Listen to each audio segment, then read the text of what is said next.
Let's talk about something that drives leaders crazy. Why do big, exciting change initiatives so often just fizzle out? Well, it turns out the answer might not be in a management book, but in a physics textbook. Let's get into it. So here's our game plan. We'll start by diagnosing a super common problem called the flash heat problem. Then we'll get into the actual science behind it. We're going to look at the invisible barrier to change, a leadership blind spot it creates, and then finally, a whole new way of thinking to make your changes actually last. All right, first up, the flash heat problem.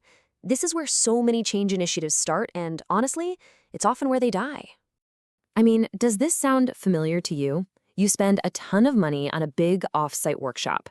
Everybody comes back pumped, they're using all the new lingo, and you think, yes, we've finally had a breakthrough. But then a few weeks go by, and it's like it never even happened. What you saw wasn't real change. It's something called surface melting. That high-energy workshop you ran, that was flash heat. It creates this total illusion of progress because it melts the very top layer. But the deep, solid core of your organization, it's still completely frozen. Okay, so if flash heat is a bust, what actually works? This brings us to the really cool idea at the heart of this explainer: the physics of real, lasting change. In physics, there's this concept called the latent heat of fusion. And listen, the most important part of this whole definition is that last phrase, without any change in temperature. This is the piece that is so counterintuitive, and it's the part most leaders totally miss. Just picture a block of ice sitting right at 0 degrees Celsius. That's 32 Fahrenheit. You can pump tons of heat energy into it, but the thermometer, it will not budge, not one bit. So why is that? It's because all that energy isn't making the ice hotter. It's doing the really, really hard work of breaking the molecular bonds that hold it together as a solid. That's the plateau. That's the invisible work of real change. So how does this invisible energy barrier, this latent heat, show up inside a company? Well, it's all about the hidden, difficult work of unlearning. In your organization, that latent heat is all the energy that goes into work you can't even see on a spreadsheet. It's the effort it takes for people to unlearn a decade of, this is how we've always done it here. It's the energy needed to take apart a deep-seated fear of failure and to change behaviors that, let's be honest, have probably been rewarded for years. This here shows the whole process perfectly. Your workshop, that gets the team to step 1, right to the edge of change. But step 2, that plateau, that's where the real transformation is happening. Now, from the outside, it looks like nothing's going on, but inside, everything is being rewired. If you stop putting energy in right here, you will never get to step 3, that fluid, agile state you were aiming for in the first place. And the cost of giving up during this plateau is just brutal. Like it says here, the culture doesn't just snap back to normal, it refreezes. And now your team is even more cynical and resistant to the next change initiative of the month. This fundamental misunderstanding of the plateau and the cynical refreezing that happens when you give up, it leads directly to our next big concept: a really dangerous disconnect between leaders and their teams.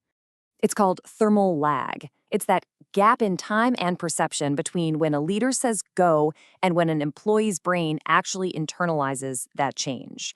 It is a massive leadership blind spot. And here's the absolute crux of the problem. As a leader, you've been thinking about this change for months, right? You are already at 25 degrees Celsius, you're already a liquid. But you look over at your team, and they're still stuck at 0 degrees. And you mistake their phase change for resistance.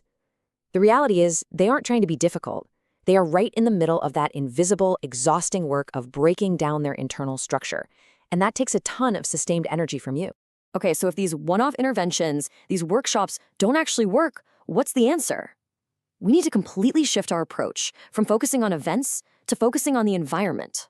This means we have to ditch what's called the microwave mindset. That's leadership by short, intense bursts of heat. Instead, we have to adopt a thermostat mindset.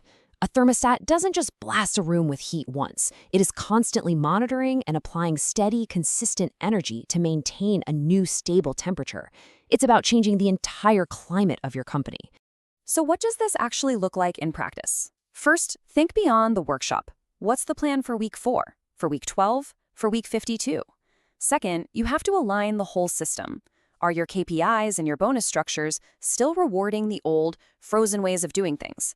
Because if they are, you're basically turning on the AC while you're trying to heat the room. And finally, be patient with the core. The very center of the iceberg is always the last part to melt. And that brings us to our last and probably most critical point, the absolute necessity of sustained energy. This quote on the slide just nails it. True transformation isn't a single event, it's a constant state of energy infusion. You just can't treat change like a project that has a start date and an end date. Your job, as the leader, is to constantly and very deliberately keep the heat on. So the next time your big change initiative feels stuck, don't just assume your people are the problem.